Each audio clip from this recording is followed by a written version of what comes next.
The present value interactive calculator helps engineers determine the current worth of future cash flows for financial analysis and project evaluation.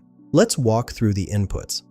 First, select your calculation mode from 6 options, including Calculate Present Value Single Payment, Calculate Present Value Annuity, Calculate Future Value from Present Value, Calculate Required Rate of Return, Calculate Time Period Required, and Calculate Payment from Present Value.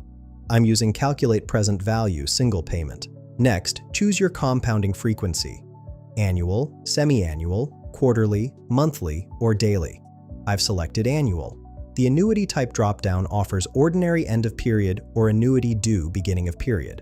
We'll use ordinary. Now enter your future value in dollars, present value in dollars, payment per period in dollars, discount rate as a percentage per period, and number of periods. For this example, I've entered $10,000 future value, $8,000 present value, $500 payment per period, 5% discount rate, and 10 number of periods.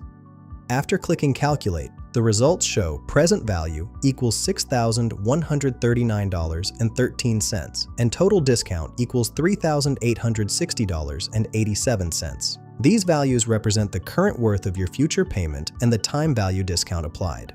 This tool streamlines present value calculations for engineering economic analysis. Find the link in the description below.